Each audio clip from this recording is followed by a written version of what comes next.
Bonsoir à tous, bonsoir au public de la Cité Libre.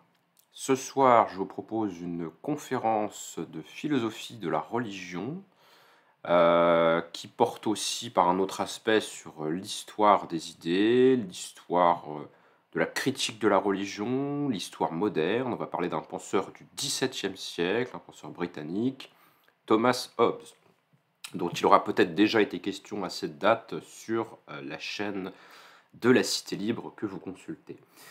Hobbes est connu comme un penseur politique, un théoricien de la souveraineté. Il est souvent étudié pour les aspects de sa philosophie politique, où de façon assez paradoxale, il part d'une conception contractualiste, c'est-à-dire un pacte que font les individus pour instituer l'État, et il aboutit à des conclusions politiques étonnamment autoritaires, monarchistes, voire impérialistes par certains aspects de sa conception de la politique étrangère.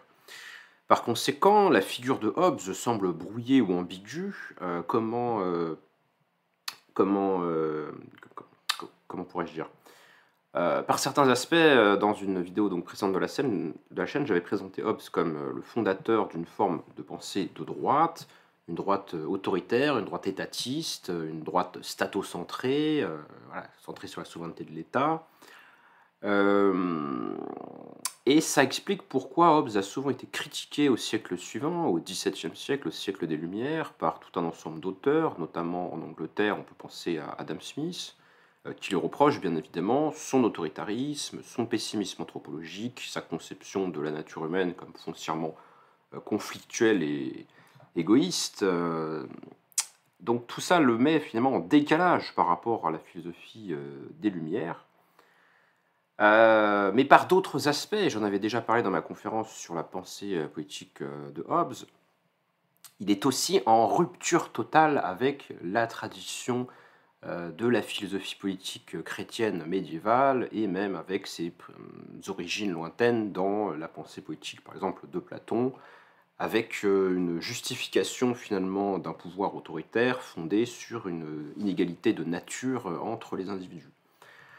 Ces justifications par l'inégalité naturelle ou par la volonté divine qui aurait institué des classes ou des ordres ou des familles princières voilà, qui auraient une dimension sacrée n'est pas admise dans la pensée de Hobbes. C'est ce qui le rend justement moderne et qui fait son caractère de rupture avec la tradition. Donc on a affaire à quelqu'un qui est assez difficile à mettre dans nos catégories de classification habituelles, puisque par certains côtés, Hobbes semble figurer une forme de pensée de droite autoritaire, par d'autres aspects, il semble préfigurer la critique de la religion qu'on trouve dans les Lumières. Et c'est cette seconde dimension que je voudrais vous présenter ce soir, qui voilà, nuance d'un certain côté les vidéos précédentes que j'ai pu réaliser sur Hobbes. On va voir que dans la réception de Hobbes, dans une certaine ligne de lecture de la pensée de Hobbes, il va dans le sens d'une critique de la religion, une critique qui est assez radicale, hein, puisqu'elle peut aller jusqu'à finalement soutenir une certaine forme de matérialisme ou de philosophie athée, ou en tout cas très anti-religieuse. Et c'est d'ailleurs la raison pour laquelle, dans le contexte du développement du matérialisme en France au siècle des Lumières, il sera traduit par un philosophe matérialiste qui était le baron d'Holbach, l'un des encyclopédistes. Donc c'est sur cette dimension du personnage qu'on va s'intéresser un petit peu ce soir. Et pour ce faire, nous allons nous appuyer sur un texte qui a été publié dans la revue anglaise Hobbes Studies de Gilbert Boss en 2003, qui s'intitule La doctrine libertine de Hobbes. En effet, l'auteur de cette étude nous indique que Hobbes a été vilipendé à son époque, a été critiqué, jugé déviant par rapport aux normes de l'orthodoxie chrétienne de sa société. Il est dans une société du XVIIe siècle, on est toujours sous l'Ancien Régime, et s'il est vrai que l'Angleterre a pu prendre ses distances en matière religieuse et intellectuelle par rapport au continent par l'adoption au XVIe siècle de l'anglicanisme comme religion de l'État britannique, il n'en reste pas moins que cette église protestante d'État, donc l'église anglicane, reste dans ses dogmes relativement proches de la tradition du catholicisme, si bien que dans les universités du temps de Hobbes, la pensée qui prédomine reste matinée de la scolastique médiévale, donc ce mélange d'Aristote et de théologie chrétienne. Et éventuellement, si on veut diverger un petit peu de ça, il y a un mouvement d'idées qui se développe dans les universités anglaises du temps de Hobbes en philosophie, qui est le mouvement dit des platoniciens de Cambridge, donc des philosophes qui se réclament plutôt du platonisme. Mais tout ça nous renvoie à des sources finalement spiritualistes très traditionnelles. Il y a des tentatives de synthèse de Platon et d'Aristote qui sont typiques de la Renaissance, et d'un autre point de vue, s'agissant de l'Angleterre, quand on est au tournant du XVIe et du XVIIe siècle, le mouvement d'idées est en lien avec finalement les traditions intellectuelles de la Renaissance. Hobbes, il faut le noter, n'a pas été membre, à ma connaissance, d'une quelconque université anglaise. Il travaille en dehors finalement des lieux de pouvoir ou intellectuels institutionnalisés, en dehors des traditions aussi qui y prédominent. Il a une position donc d'outsider, il a été précepteur dans une famille de la noblesse britannique. Ce n'est pas un membre finalement de l'université et de la façon traditionnelle de pratiquer la philosophie. Donc il a une position d'outsider, et il a des idées qui sont d'une telle radicalité qu'elle lui vaut d'être dénoncé comme un hérétique, un ennemi de Dieu, un athée et autres appellations, ce qui le refuse, enfin ce qui le rejette évidemment publiquement, parce qu'il ne veut pas finir sur le bûcher, comme ça se pratique encore au XVIIe siècle. Mais voilà, sa doctrine est attaquée, sa doctrine est même utilisée pour désigner l'équivalent en Angleterre de ce qu'on appellerait en France les libertins. Les libertins, au sens historique et et philosophique du terme, ce sont finalement les libres penseurs, les penseurs hétérodoxes, les dissidents intellectuels, les gens qui ne pensent pas dans le cadre des normes du christianisme et des philosophies spirituelles, qu'elles soient platoniciennes ou aristotéliciennes, qui sont en général jugées conformes avec la révélation chrétienne. Donc les libertins anglais, les libres penseurs anglais sont volontiers qualifiés de hobbesiens, de hobbistes, enfin voilà, il y a plusieurs surnoms parce que le vocabulaire n'est pas très fixé s'agissant de l'adjectif qui se référait à la philosophie de Hobbes, mais il est vilipendé et on lui attribue toutes sortes de disciples plus ou moins réels ou non qui seraient influencés par ses idées. À tel point qu'après la Grande Peste et le Grand Incendie de Londres, il sera dénoncé Hobbes nominalement au Parlement comme étant un des responsables des malheurs du pays. C'est forcément ces écrits impies qui ont attiré le châtiment divin sur les Anglais, Dieu punissant les Anglais de tolérer chez eux un penseur aussi scandaleux. Par ailleurs, ce qui permet d'accréditer l'idée qu'il y a une dimension libertine ou de libertinage, justement, au sens philosophique de contestation intellectuelle, des orthodoxies d'Ancien Régime dans la pensée de Hobbes, c'est le fait qu'il est en relation avec un certain nombre d'autres intellectuels du continent qu'on rattache aussi à ce mouvement d'idées qu'on appelle le libertinage intellectuel. Donc des personnalités comme par exemple Gassendi, qui est un traducteur de l'épicurisme antique, ou Sorbière. Bref, il est en relation avec d'autres penseurs qui eux-mêmes sont sujets à suspicions diverses et variées de la part des pouvoirs établis du temps.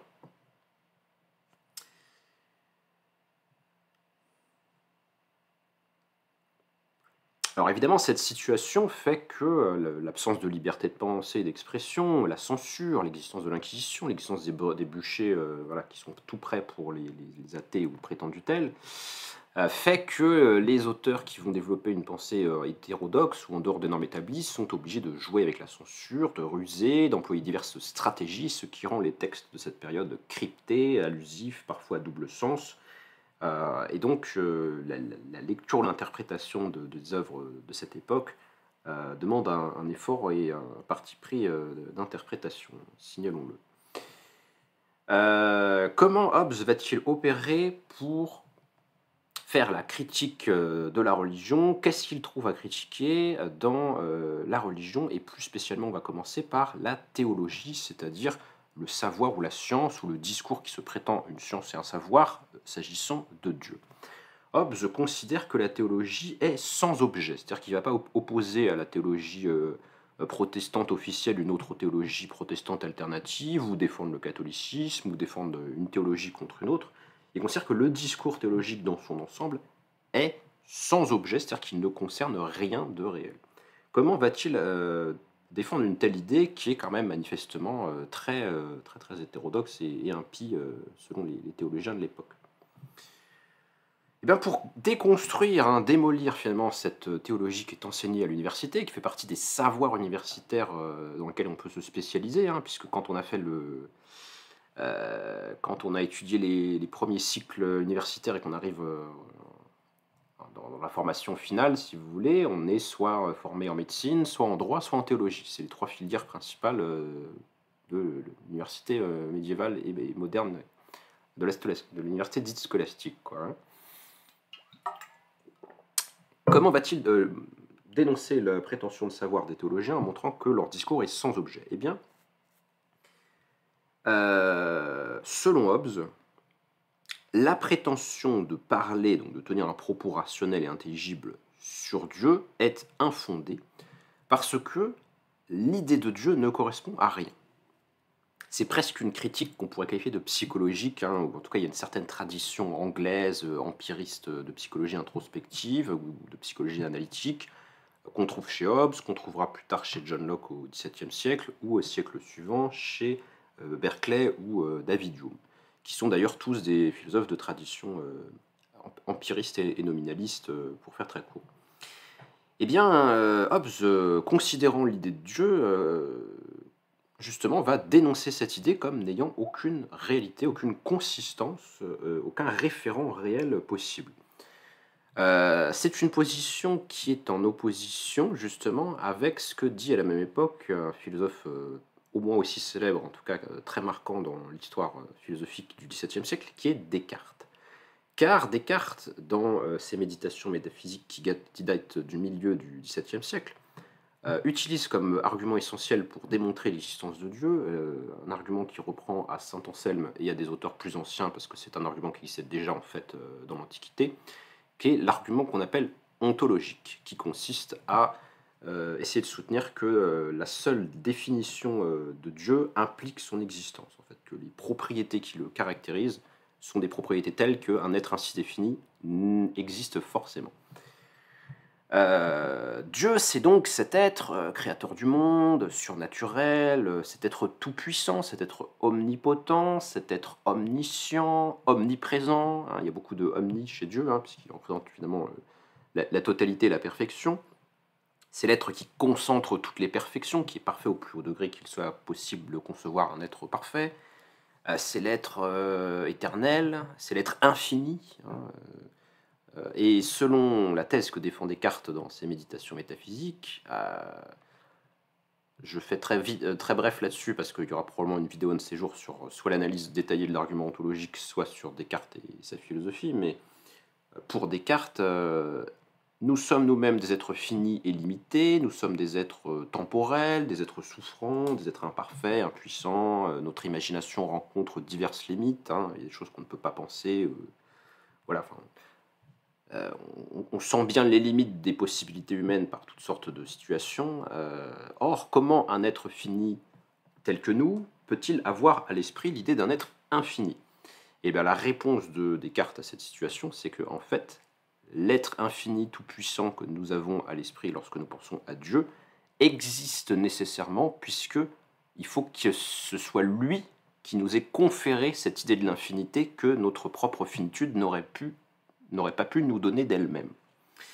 Donc, Dieu est un être parfait existe nécessairement, et c'est cette existence qui, d'une certaine manière, rayonne ou nous frappe l'esprit et fait introduire en nous la pensée de Dieu que nous n'aurions pas pu concevoir, justement, sans l'existence réelle de cet être. Voilà, très brièvement et peut-être un peu maladroitement résumé l'argument ontologique de Descartes. Et Descartes va rencontrer une objection de Hobbes. Descartes envoie un certain nombre de philosophes du XVIIe siècle ses méditations métaphysiques pour qu'ils en fassent l'examen et la critique. Et dans ces correspondants, la troisième des objections aux méditations métaphysiques, c'est une objection de Hobbes. Et Hobbes, en fait, objecte à Descartes le point de départ de sa réflexion, à savoir, vous essayez de démontrer Dieu en nous disant que nous avons à l'esprit l'idée d'un être infini.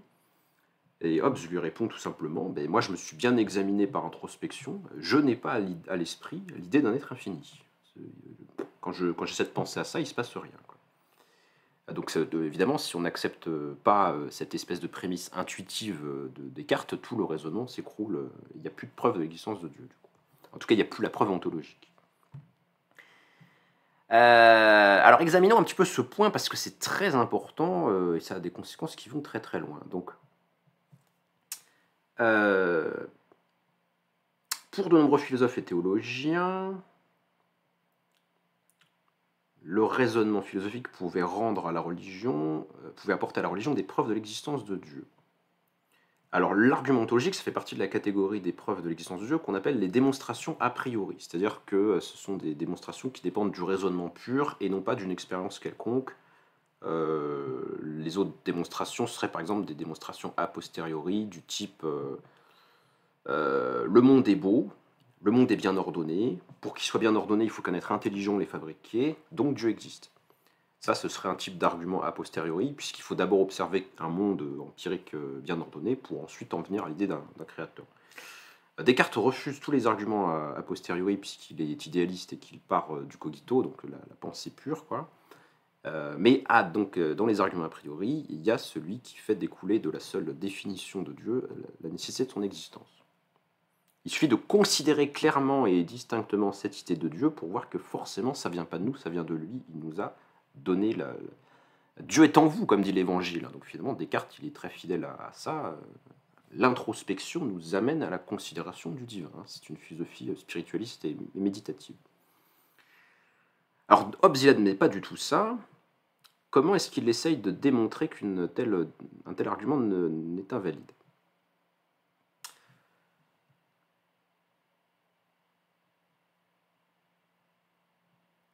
Eh bien, selon Hobbes, il n'est pas possible d'avoir à l'esprit l'idée d'un être infini ou omniprésent ou quoi que ce soit comme attribut de ce genre-là, parce que toute idée est une délimitation d'une certaine réalité. Toute idée se définit par son contenu, et son contenu, c'est pas le contenu d'à côté qu'aurait une autre idée. Toute idée est l'idée d'une réalité déterminée. C'est l'idée de ceci ou de cela, d'une particularité. Il n'y a pas d'idée du tout, de la totalité. Il n'y a pas d'idée de l'infini. Il y a l'idée de choses finies, ceci ou cela, mais il n'y a pas d'idée possible de l'infini. C'est donc une divergence sur la nature, finalement, de ce que c'est qu'une idée, qui est la base du désaccord entre Descartes et Hobbes. Et alors, si on admet la position de Hobbes, qui a des liens, mais je ne vais pas trop rentrer dans ces détails-là, avec ce qu'on appellerait en philosophie une position nominaliste, où les noms de choses générales, les noms de classes d'entités générales, selon les nominalistes, n'ont pas d'existence réelle. C'est-à-dire que ce qui existe réellement, c'est tel ou tel arbre particulier, mais il n'y a pas l'arbre en général, où les entités générales sont réductibles à des entités particulières, du style... il n'y a pas de forêt comme entité qui existerait au-delà des arbres, il y a juste des arbres, et c'est un nom commun qui les met dans une même classe, qui donne l'impression qu'il y a une forêt, mais la forêt, c'est jamais dans sa réalité que tel ou tel arbre. Donc la pensée ne vise jamais que le particulier. La pensée vise ceci ou cela, mais pas d'entité générale, et encore moins a fortiori la totalité. On ne pense pas à tout en même temps, on n'a rien à l'esprit quand on essaie de penser à tout en même temps, ou à un être infini ou omniprésent. L'omniprésence, on ne voit pas ce que ça pourrait être. On pense à ceci ou à cela, à telle ou telle chose présente. On ne pense pas à tout en même temps. Bon, bref, les prédicats qui sont utilisés pour définir Dieu n'ont pas de sens, en fait, du point de vue de la philosophie du langage ou des idées, comme vous préférez, mais c'est un peu lié, de Hobbes. Donc du coup,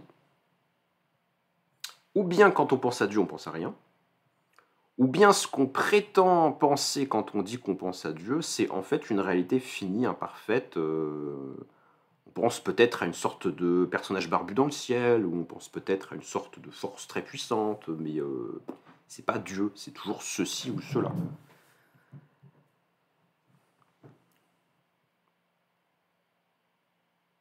Donc, ou bien Dieu est un mot vide, par lequel nous ne comprenons rien, donc qui n'a pas de signification, c'est ça la base de son argument à Hobbes, Dieu ça ne signifie rien, c'est un nom qui n'a pas de référence objective.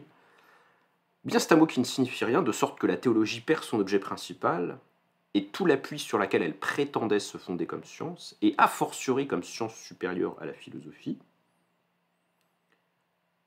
Il ne peut pas y avoir de philosophie qui dépende de la théologie, parce que la théologie n'a pas d'objet, ça parle de rien. Ou bien nous pensons bien quelque chose sous ce nom de Dieu, mais si on arrive à penser quelque chose avec ça, c'est uniquement des êtres finis et imparfaits.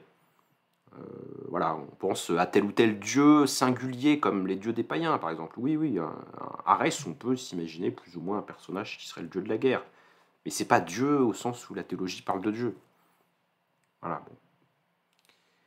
Donc, avec cette philosophie des idées et du langage, extrêmement radicale dans son principe, eh bien, Hobbes prétend renverser toute la théologie, et même, j'en ferai des développements ultérieurement, mais il y a une véritable charge anti-métaphysique, anti-prétention de la raison à décrire le tout de la réalité chez Hobbes. C'est extrêmement radical. Je cite un petit peu le texte. L'audace de Hobbes qui dissout immédiatement le fondement de la théologie, le lien entre la raison et la religion qui devrait les unir en une seule science, paraît vouloir réaliser ainsi d'un coup l'ambition des libertins d'affirmer la raison et d'anéantir toute prétention de la religion à la vérité. Il faut bien comprendre la radicalité extrême de la position de Hobbes, parce que ça n'est pas simplement une position sceptique ou un peu néoplatonicienne qui consisterait à dire que oui, il y a un Dieu, mais il est au-delà de ce qu'on peut en dire parce qu'il est tellement plus que nous, il dépasse notre entendement, etc. C'est pas une sorte de scepticisme s'agissant de ce que c'est que Dieu. Pour Hobbes, c'est pas juste que la raison humaine n'arrive pas jusqu'à comprendre Dieu, c'est que ça ne veut rien dire en fait. C'est très très radical.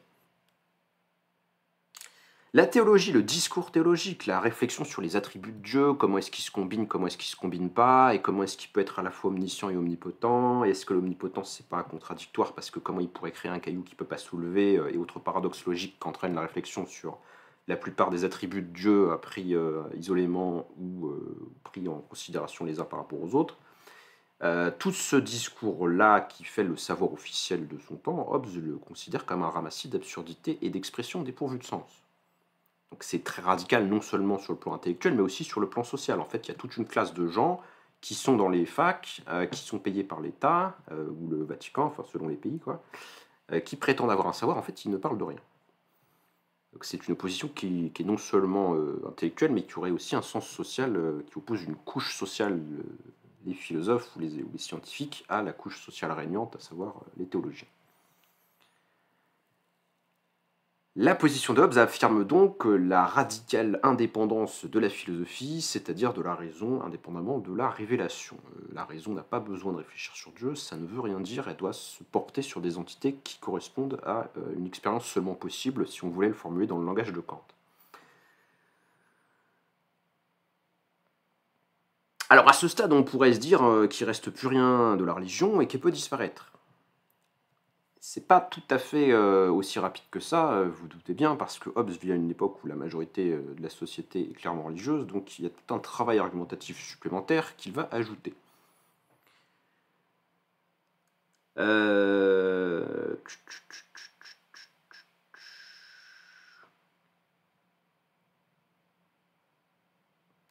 On ne peut pas s'en sortir et maintenir la religion par une tentative qu'on pourrait qualifier de fidéiste, c'est-à-dire croire en Dieu non pas par la raison mais par la foi.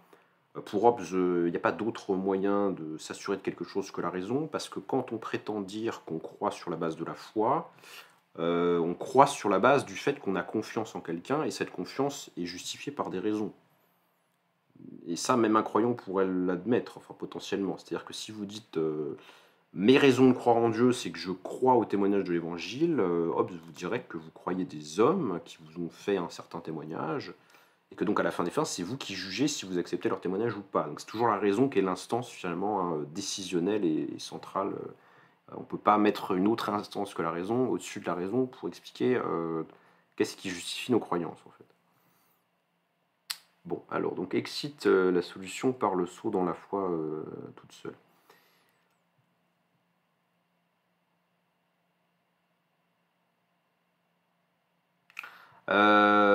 Par ailleurs, le témoignage de foi ne paraît pas convaincre Hobbes à cause précisément de sa prémisse anti-métaphysique. C'est-à-dire que même si quelqu'un qui semble de bonne disposition et sympathique arrive et nous dit qu'il croit en Dieu, si je ne peux pas me former une idée de Dieu, peu importe qu'il ait l'air sympathique, je ne peux pas comprendre ce qu'il veut me dire en fait. Ça correspond à rien dans mon expérience à moi, quoi.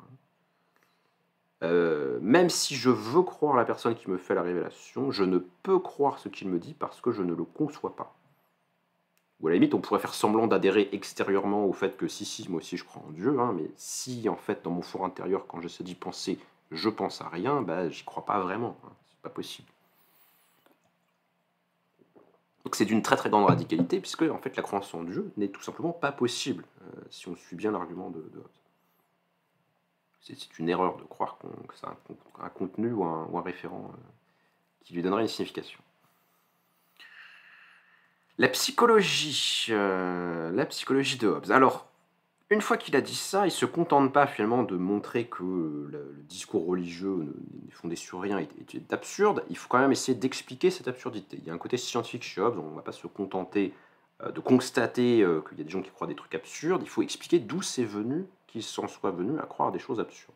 C'est là où on pourrait dire que Hobbes est en quelque sorte un précurseur de la sociologie de la religion, ou de toute autre tentative d'expliquer d'où vient le fait que les gens adoptent des croyances religieuses. Alors je lis un petit peu le texte. L'expérience de la société nous met abondamment en contact avec des ambitieux qui cherchent par mille moyens à tromper les gens pour les dominer, et qui tentent de se faire attribuer des pouvoirs qu'ils n'ont pas, comme celui d'être amis des grands, donc des personnages puissants de la société, et donc aussi d'être allié à un personnage qui serait tout puissant et qui les protégerait ou qui les garantirait. Donc ça, c'est l'explication de, en fait, le discours des gens qui prétendent parler de Dieu, c'est le discours des trompeurs, hein, des prêtres ou des rois ou des personnages qui veulent régner finalement en brandissant le fait que si on ne le rebelle pas, la foudre va tomber du ciel, quoi. Bon, c'est une explication qui préfigure en fait tout un champ de critique de la religion qu'on retrouvera évidemment au siècle suivant dans les Lumières européennes et notamment françaises.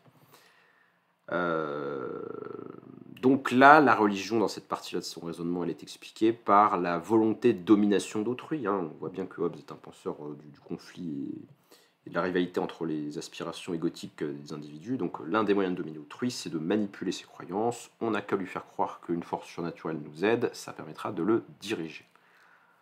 Et c'est pas le plus original dans ce qu'il a à nous dire, parce que ça c'est une idée qu'on retrouve chez pas mal d'autres philosophes des Lumières, hein, l'argument du Dieu comme outil de domination sociale finalement, hein. Il explique aussi la possibilité de croire en Dieu par l'ambition, le désir de plaire en racontant des choses invraisemblables. Donc effectivement, il faut imaginer, on est dans une société qui croit encore au miracle, qui croit encore... Voilà, si tu achètes tel objet sacré, tu vas avoir la guérison de telle maladie. Le désir de plaire, le désir de faire son intéressant. Hein. Une voix m'est apparue, j'ai vu Jésus. Quoi. Évidemment, ça attire forcément l'attention. Quoi. La vanité serait l'origine ou une des origines de la croyance en des choses surnaturelles. Cette vanité qui s'exerce couramment dans les récits de voyage, où on invente des choses fabuleuses vues très très loin et qu'on ne peut pas contester du coup.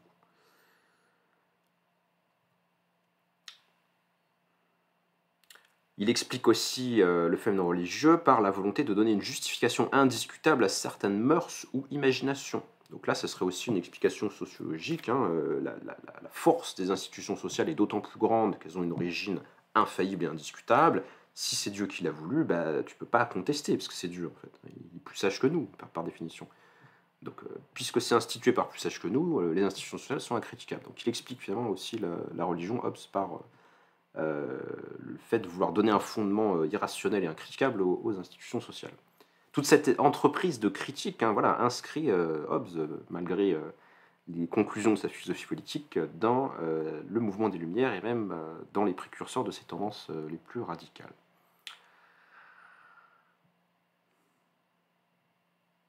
Alors, quelle est la fonction de la religion? À quoi peut servir la religion une fois qu'on a décrit qu'elle n'avait aucun contenu rationnel?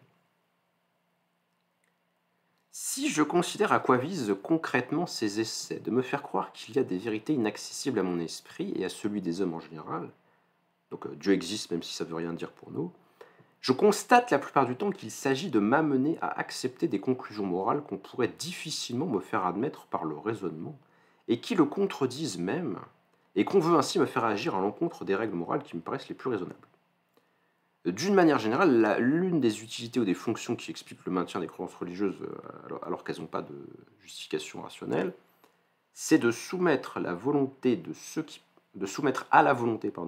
prétendent avoir ce genre d'aspiration ou qui se posent comme détenteurs des clés d'interprétation de cette révélation surnaturelle, sans laisser les individus juger si ce qu'on exige d'eux leur est véritablement utile.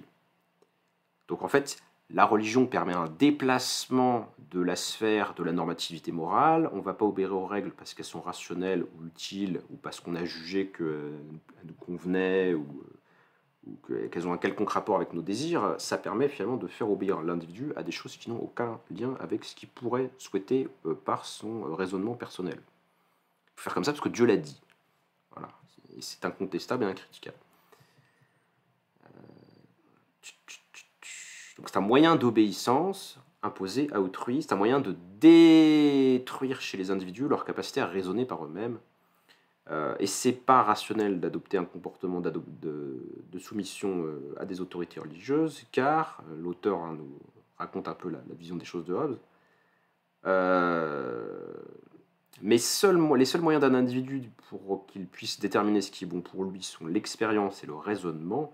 Il n'a donc aucun intérêt à se livrer à un jugement étranger fondé sur des raisons qui lui sont incompréhensibles. Parce que Dieu l'a dit, ça se ramène à une entité que je ne peux pas concevoir veut des choses de moi. Une entité dont l'existence n'est pas possible ni pensable servira de fondement pour me faire obéir à des comportements déterminés. Donc la critique de Hobbes, si on veut en souligner les aspects positifs, qu'est-ce qu'elle valorise par rapport à qu'est-ce qu'elle dévalorise ? Elle dévalorise l'obéissance à l'autorité religieuse, qui n'a aucun fondement, qui ne correspond à rien, qui est même absurde dans son absence de référent. Et inversement, elle donne toute la place à la raison humaine, elle fait confiance à la capacité de l'individu de discerner le vrai et le bien par son propre effort. De toute façon, ce n'est pas les propos d'autrui qui me sont incompréhensibles qui risquent d'être un meilleur critère de jugement du vrai ou du bien. Donc la philosophie a vocation à remplacer intégralement la théologie, à la fois parce qu'elle nous donne les moyens de comprendre que c'est un discours dénué de sens, mais aussi parce qu'elle nous permet de trouver ou de chercher à comprendre comment les individus ont-ils pu adopter des croyances dénuées de sens. On voit que Hobbes, j'ai dit qu'il se rattachait à une tradition empiriste, il faut beaucoup apporter de nuances. Il y a un côté effectivement anti-métaphysique et ce qu'on pourrait appeler une sorte de matérialisme méthodologique. On élimine les entités transcendantes, on élimine les essences, on élimine les esprits, on élimine tout ce qui n'est pas le mouvement des corps et la causalité.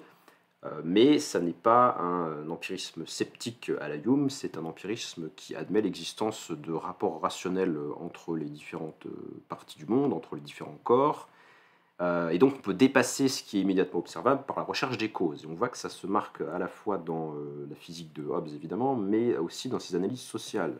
On peut dépasser le simple constat qu'il y a des gens qui croient des choses qui ne veulent rien dire, en essayant de trouver pourquoi est-ce qu'ils croient à ces choses, quelles sont les fonctions ou l'utilité de leur comportement. Bref, il y a bien quelque chose dans la démarche de Hobbes qui fait de lui une sorte de précurseur de la sociologie, et c'est bien comme tel qu'il a été mis en valeur par Émile Durkheim en France à la fin du XIXe siècle, puisque Durkheim enseignait Hobbes pour la préparation de l'agrégation de philosophie, et qu'il valorisait chez Hobbes une forme d'empirisme rationalisme, selon son expression. Bon, je ne trouve pas le terme très heureux, parce que c'est un bricolage de deux doctrines philosophiques de sens inversé, mais disons qu'il faut à la fois conjuguer l'expérience et un raisonnement et une recherche des causes qui dépassent l'expérience immédiatement sensible. Donc un discours scientifique. Alors, il reste à s'attaquer à la Bible, parce que tout ça, finalement, serait vrai de Dieu en général, quelle que soit la religion monothéiste déterminée. Troisième temps de la critique de la religion chez Hobbes, qui est une critique plus spécifiquement là, du christianisme. Quelle est sa façon de critiquer le christianisme ? Il y en aurait plusieurs. On pourrait attaquer l'authenticité des manuscrits, ou l'historicité du personnage, ou toutes sortes d'autres démarches. Hobbes, lui, il ne fait pas une critique des textes au sens de leur provenance, il ne fait pas une critique externe, comme on dirait en sciences historiques, sur d'où viennent les matériaux, etc. C'est l'interprétation en fait de ce texte qu'il transforme. Ce qu'on pourrait dire, c'est que Hobbes va procéder à une interprétation de la Bible qui la sort de la catégorie du discours religieux. Il sauve la Bible en faisant autre chose qu'un texte religieux. C'est-à-dire qu'il aurait pu, à partir de sa philosophie, conclure que c'est un texte qui parle de rien. En fait, non, c'est un texte qui parle de quelque chose, mais de façon allégorique, de façon symbolique, de façon imagée pour les masses, hein, parce que les masses sont bêtes, bien sûr.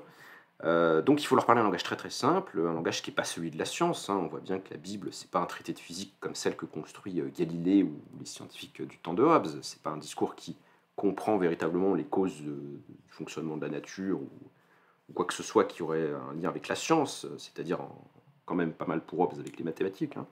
Non, c'est un discours d'ordre moral. En fait, il fait une lecture qu'on pourrait qualifier de sécularisante et de moraliste du contenu de la Bible. Alors qu'est-ce que c'est la Bible pour Hobbes ? Petite parenthèse, rappelons que s'il peut faire une critique aussi, enfin s'il a pu aller aussi loin, on peut quand même se poser la question de savoir si la radicalité du propos de Hobbes n'est pas permise, ou plus facile, ou en tout cas parmi les conditions historiques de possibilité d'un tel discours, il n'y a pas le fait que Hobbes rédige dans le contexte d'une société qui s'est convertie au protestantisme dans une forme majoritaire qu'est l'Église anglicane, mais qui comporte aussi un certain nombre de sectes et de mouvements dissidents. On est quand même dans cette Angleterre du XVIIe siècle, avec des conflits, des crises et des guerres civiles politico-religieuses qui divisent le pays. Et donc s'il y a cet arrachement finalement par rapport à la tradition, ces possibilités d'interprétation nouvelle du texte, c'est peut-être quand même aussi parce qu'il y a eu cette émancipation intellectuelle par rapport à la tutelle du Vatican, enfin de l'Église romaine, sur l'enseignement, même si ça a des limites que j'ai déjà indiquées au début. Alors, l'interprétation que fait Hobbes de la Bible vise surtout à montrer comment la raison, appliquée à la compréhension du texte, ne se trouve pas en terrain étranger dans les Écritures, contrairement à ce qu'on essaie de faire croire. Rappelons des formules célèbres de saint Paul par exemple, un Dieu crucifié est une absurdité pour la raison, ou un passage, je ne sais plus, je crois que c'est de l'Ancien Testament, mais qui est un peu dans le même esprit, ce qui est folie aux yeux des hommes et sagesse aux yeux de Dieu. Donc il y a quand même certaines interprétations de la Bible qui visent à la mettre en opposition totale avec la raison. Il faut croire en dépit de la raison, il faut croire par-dessus la raison. C'est pas ce que fait Hobbes, puisque, comme je l'ai indiqué précédemment, il montre que la foi ne peut pas être un substitut possible pour l'adhésion à quelque chose.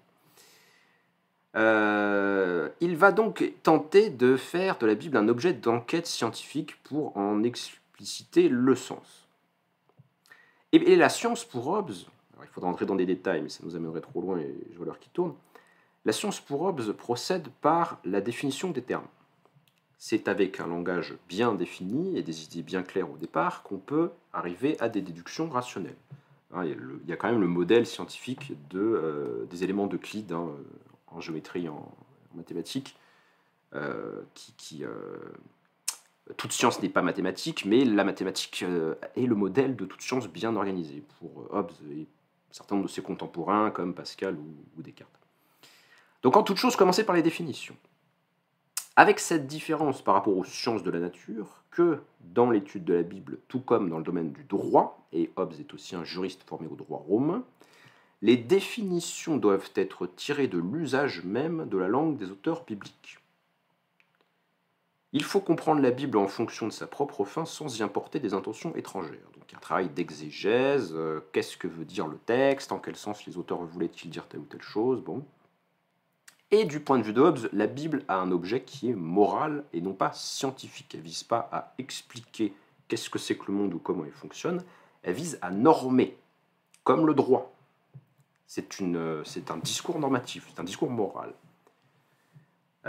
Qu'est-ce que ça a comme conséquence d'interpréter le contenu de la Bible comme ça ? Et bien si l'objet de la Bible c'est un enseignement moral en fait, alors, et non pas un propos scientifique qui viserait à dire quoi que ce soit sur ce que sont les choses, eh bien les expressions qu'on trouve dans la Bible ne sont jamais à interpréter comme visant à nous enseigner la science des choses, mais uniquement comme visant à nous donner un enseignement moral dans un langage populaire, se référant aux idées que le peuple se fait des choses. Contrairement aux théologiens, la Bible ne prétend pas entrer en concurrence avec les sciences.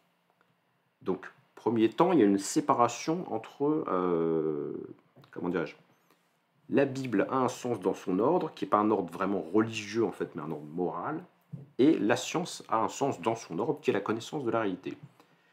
C'est intéressant aussi de voir que Hobbes fait un retour à la Bible contre la théologie de son époque, dans un mouvement qui rappelle d'un certain côté le protestantisme. Il faut revenir au vrai texte de l'Évangile qui a été corrompu par les traditions d'interprétation.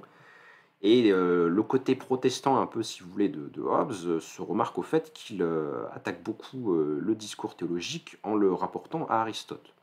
Il a un mouvement qui consiste à faire... en fait, la scolastique se base sur Aristote. Aristote, c'est un auteur païen. Donc, en fait, la scolastique, c'est pas le vrai christianisme. C'est un christianisme corrompu par l'aristotélicisme et le paganisme. Il faut revenir au vrai texte biblique. Donc, c'est ça le côté protestant.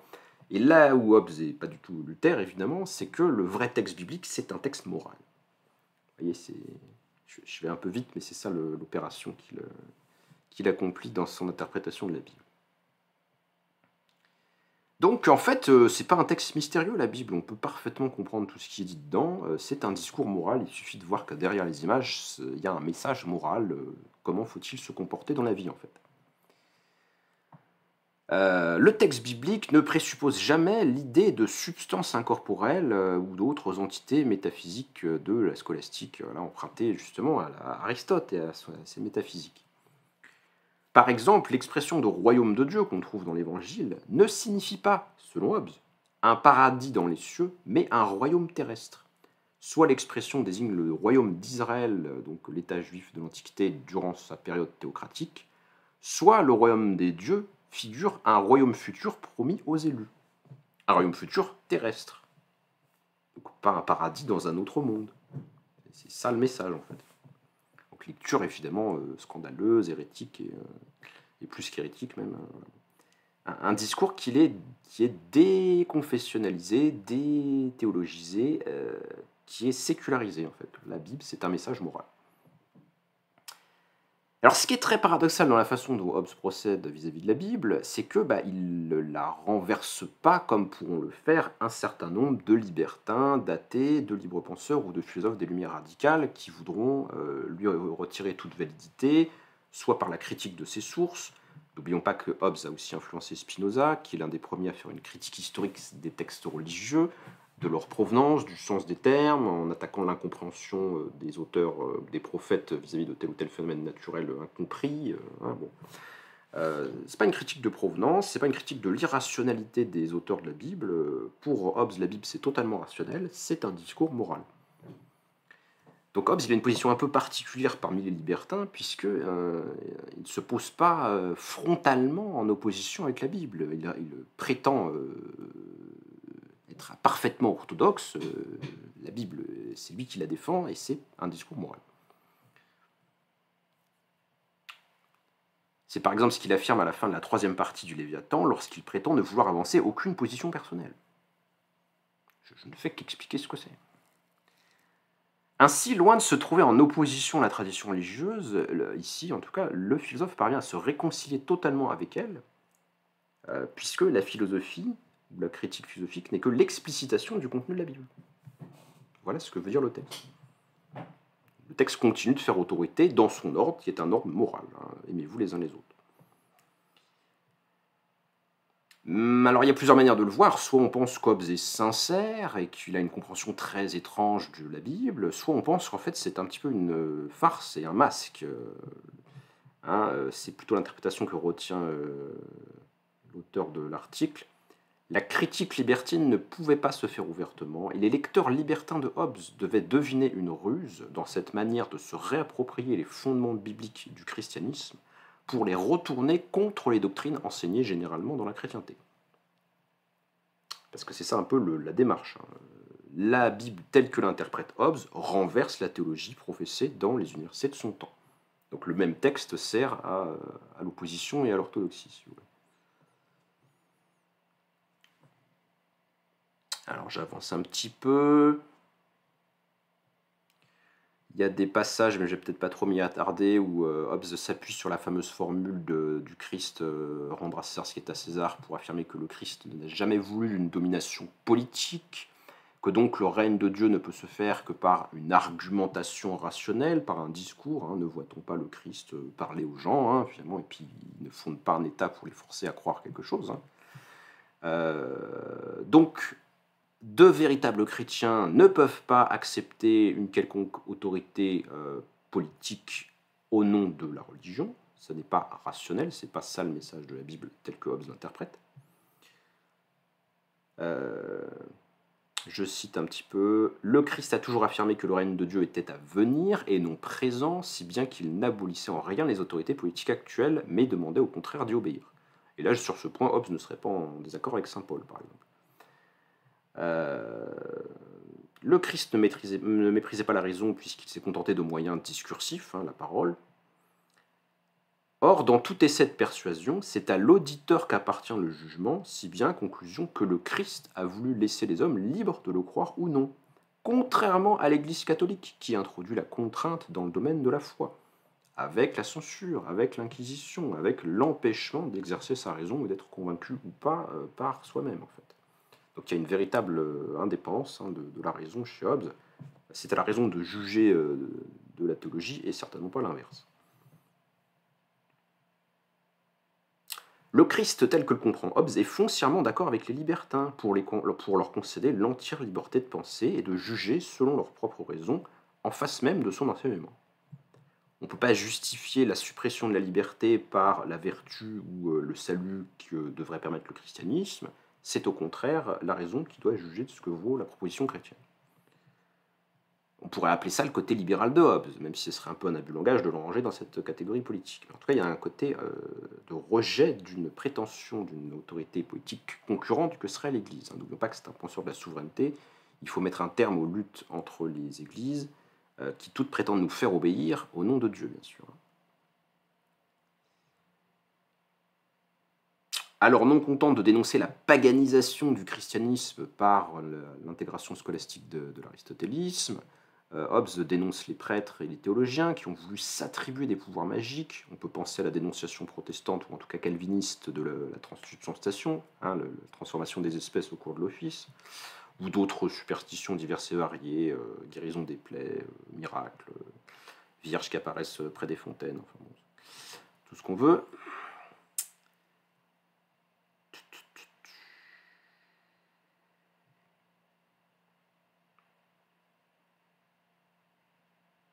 J'avance un petit peu. Donc Hobbes est original au sens où sa façon de dénoncer les autorités politico-religieuses de son époque ne s'appuie pas sur un retour ou un emprunt aux auteurs de l'Antiquité gréco-romaine, comme ça peut être le cas chez d'autres figures de la Renaissance. On peut penser à Machiavel, on peut penser voilà, aux libertins français, à des auteurs sceptiques, à Montaigne, qui, sans être un opposant du christianisme stricto sensu, est quand même assez distant par rapport au dogme. Il n'y a pas Hobbes ne joue pas l'Antiquité contre la dogmatique issue du Moyen-Âge. Au contraire, il considère qu'il faut revenir à un christianisme des origines, aussi bien contre les païens que contre les catholiques et le protestantisme autoritaire. Bonsoir. Bonsoir.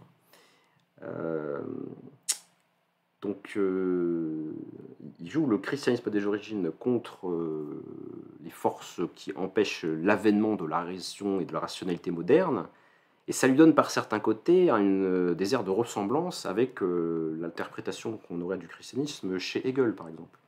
Parce que chez Hegel aussi, le vrai christianisme, c'est évidemment celui qui consacre la liberté de l'esprit, la liberté de penser, la liberté même de ne pas adhérer au christianisme.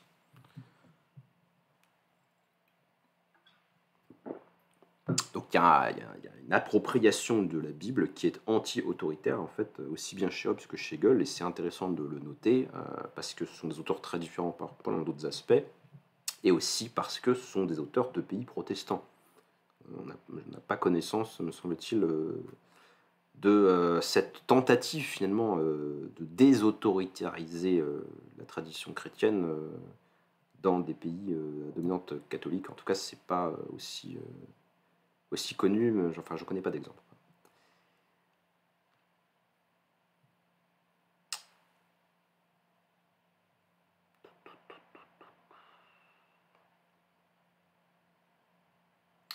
Alors une autre explication un peu sociologique de d'où peut venir cette croyance en Dieu alors qu'elle n'a aucun sens possible pour Hobbes, il l'explique par la fonction politique de la religion, alors encore d'une manière différente de celle qu'on a déjà indiquée. En fait, la croyance religieuse ou l'esprit religieux ou le discours de la religion serait une transposition dans un ordre imaginaire du discours de la domination politique dans le contexte impérial ou dans le contexte voilà, où il y a un souverain monarchique. Alors je lis le texte. Partant en effet de l'idée d'un roi qu'on se met à imaginer toujours plus puissant. On pourra l'imaginer, ce roi, à la limite, tout puissant et infini. Et on niera de lui tout ce qui pourra apparaître comme fini et limité, comme le fait d'avoir un corps, d'être en un lieu précis, d'être né et mortel, et ainsi de suite. Mais on sait que quand on en arrive là, donc en supprimant toutes ces déterminations finies, eh ben on supprime en fait l'idée qu'on avait à l'esprit, puisqu'une idée c'est une détermination d'un contenu concret et limité. Hein. On en vient, par cette espèce d'inflation de puissance, à ne plus penser à rien, à se dissoudre en fait. Quelle est la logique qui permet de dépasser de cette façon les frontières du pensable? D'où vient cette espèce d'inflation d'idées ou de représentations imaginaires qui est à l'origine de la prétendue science théologique? C'est la logique d'un type de discours qui nous est familier, mais qui n'est pas celui de la science, car il ne vise pas à découvrir la vérité, c'est le discours de la flatterie.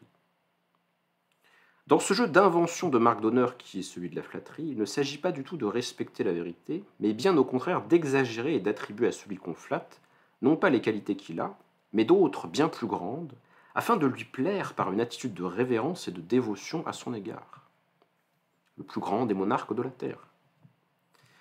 Et dans ce processus d'inflation et de flatterie, il est naturel qu'on en vienne à dépasser les limites même du pensable, ou de l'intelligible, dans un discours qui pousse l'exagération jusqu'à l'absurdité.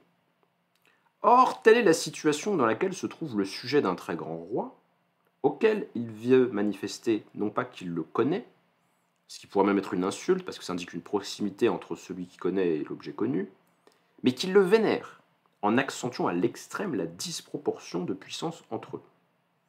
C'est ainsi que, de même que les marques d'honneur dans une cour ne doivent pas signifier des vérités, mais sont des expressions de vénération, de même, les expressions utilisées dans le culte divin se réduisent à leur fonction de marquer la vénération des fidèles. Ça ne veut pas dire qu'on sait quelque chose de l'objet dont on parle, ça veut dire qu'on le met en valeur. Et c'est à toi qu'appartiennent le règne, la puissance et la gloire. Alors j'aime beaucoup cette interprétation que développe Hobbes parce que déjà on voit qu'il y a un côté quand même assez proto-sociologique. Hein, il cherche des explications au comportement humain. Voilà, c'est assez complexe. Mais en plus, ça fonctionne assez bien avec ce qu'on peut connaître sur le plan historique des religions monothéistes, qui sont des religions qui ou bien sont issues, dans le cas du judaïsme, d'un État monarchique avec les rois d'Israël, ou bien dans le contexte du christianisme, certes ne s'articulent pas autour d'une figure monarchique dans la personne du Christ, mais en tout cas ont connu leur succès historique dans leur diffusion dans l'Empire romain, c'est-à-dire justement une structure politique autocratique centralisée. Et on pourrait parler de l'islam qui aurait encore une configuration différente, mais à chaque fois on trouverait bien assez facilement le cadre politico-social monarchique autour de chacune de ces religions. Et le culte d'Aton chez les Égyptiens, c'était aussi de toute façon une monarchie pharaonique. Donc en fait, le processus de développement de la religion serait une transposition ou un décalage par rapport à la nécessité de vénérer un seul individu particulier qui serait voilà, le roi le plus grand de tous, et on en vient à imaginer un dieu à l'image du roi qu'on expérimente déjà dans l'expérience sensible. Donc, encore une couche d'explication, il y a plusieurs en fait, propositions d'explication du phénomène religieux chez Hobbes, c'est très très intéressant.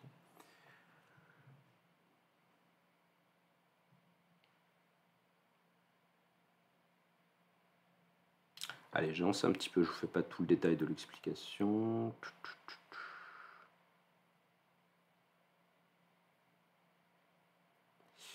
Donc la conclusion, ou l'une des conclusions à laquelle on peut en arriver, qui justifie le titre, c'est en quoi finalement toute cette démolition de la théologie et des fondements de la croyance religieuse amène-t-elle Hobbes? Hobbes n'est pas un militant athée, il ne peut pas l'être, il n'est pas dans une société qui lui permet de l'être, et puis de toute façon, la religion, ça reste utile pour faire obéir les masses. C'est d'ailleurs pour ça qu'il faut qu'il n'y ait qu'une seule religion, qu'elle soit celle de l'État, et qu'elle ne concurrence pas, ou ne soit pas une concurrence possible pour le pouvoir politique. Parce que sinon, ce sera la guerre civile, puisqu'on pourra faire obéir les hommes par la peur de l'enfer, du déplaisir de Dieu et de la colère divine, etc. Bon, donc il y aura plusieurs autorités politico-religieuses au lieu d'en avoir une seule qui permette aux hommes de sortir de l'état de guerre de tous contre tous. Donc la religion peut se conserver en tant qu'elle est un outil de l'État pour faire obéir les masses, qui sont quand même pas capables de comprendre un propos aussi sophistiqué, n'est-ce pas, que celui de Hobbes, qui est un savant quand même, bien sûr. Mais l'idéal, c'est-à-dire ce qu'on pourrait concevoir de plus parfait, ce qui pourrait dépasser cette situation temporaire présente, où voilà, il y a un État qui est fondé sur l'Église, bah, ce serait quand même une société pleinement rationnelle. Et la société pleinement rationnelle, c'est celle qui comprend la Bible telle que Hobbes la comprend. C'est-à-dire qu'en fait, Dieu n'est qu'un nom, Dieu n'est pas une réalité, c'est un discours moral, le discours de la Bible. Donc idéalement, l'horizon ultime du futur, ce serait un monde débarrassé de la religion pour Hobbes. Parce qu'en fait, sans religion, plus de peur de l'enfer, donc plus de possibilité de contester le souverain politique par un autre pouvoir qui dépasse éventuellement la peur de la mort qui est la peur de l'enfer. Ça, c'est un premier point qui avait été mis en avant par Léo Strauss, et je pense que ça peut se défendre comme interprétation de Hobbes. En tout cas, c'est cohérent avec celle que nous propose Gilbert Boss. Je lis un petit peu. On ne s'étonne donc pas de voir Hobbes espérer une société politiquement assez avancée pour ne plus imposer aucune religion, ce qui signifierait qu'elle se soutiendrait par la seule raison. Ben oui, parce que comme la Bible en fait ne dit jamais que la même chose que la morale, à la limite, pourquoi lire la Bible au bout d'un moment, c'est bon, quoi. Et c'est d'ailleurs Hobbes qui ne se prenait pas pour peu de choses, souhaite l'enseignement à terme de sa propre doctrine à la place de ce qui passe pour une science et un savoir dans les universités. Il faut que la vérité finisse par être un public, quoi. Tout ça ne doit pas rester un secret. Le mouvement de libération de la philosophie par rapport à la théologie et aux autorités religieuses serait totalement achevé lorsque la philosophie serait tout à fait substituée à la religion. N'est-ce pas l'état idéal pour la société politique ? Et par conséquent, la croyance en sa possibilité, la croyance qu'on puisse sortir des embrouilles et des rêves théologiques pour atteindre la raison, la croyance en la réalisation future d'une telle société, ne serait-elle pas, d'un certain côté, la vraie religion, voire le vrai christianisme, dans sa forme la plus parfaite? Parce que si l'annonce du royaume de Dieu n'est que l'annonce du bonheur futur des hommes sur terre, en fait, le christianisme pleinement réalisé, c'est une société post-chrétienne. Alors ça, c'est très intéressant parce que ça permet de rattacher par certains côtés Hobbes à l'interprétation de certains auteurs comme Ernst Bloch ou dans un genre un peu moins intéressant comme Marcel Gauchet, selon laquelle le christianisme serait la religion de la sortie de la religion. Une religion qui aurait des points d'autocritique plus nets que d'autres qui rendraient possible son autodissolution. Je ne suis pas forcément convaincu par cette thèse, mais force est de constater que dans la pensée de Hobbes, ça collerait assez bien.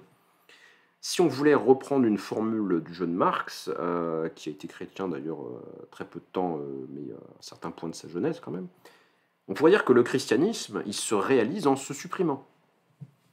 De même que chez Marx, on trouvera la formule que la philosophie pleinement accomplie se réalise en se supprimant. Ben, le christianisme, c'est pareil, puisque ce qu'il nous annonce, c'est la bonne nouvelle du royaume de Dieu. La bonne nouvelle du royaume de Dieu, ça veut dire la paix et la raison entre les hommes à terme, dans l'avenir, sur terre. Et donc, en fait, il nous fait entrevoir ce qui se passera quand les hommes auront adopté la doctrine de Hobbes, puisque c'est la doctrine de la raison elle-même.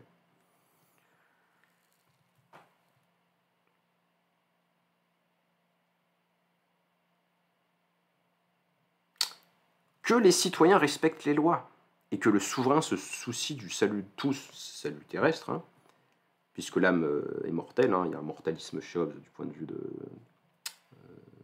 la question de l'âme, Un tel idéal, donc la paix civile finalement, est ce pourquoi le Christ demande notre foi, et ce qu'il nous demande d'accepter comme la condition de notre salut.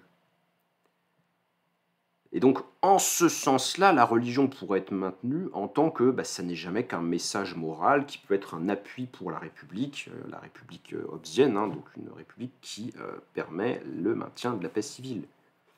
Donc on voit que toute la critique de la religion de Hobbes, soit que ça soit une rationalisation de velléités politiques qu'il avait déjà, soit que, mais j'ai un peu moins cette impression, soit que ce soit à partir de sa critique de la religion qu'il en ait construit sa pensée politique, ce qui serait l'ordre parfaitement rationnel.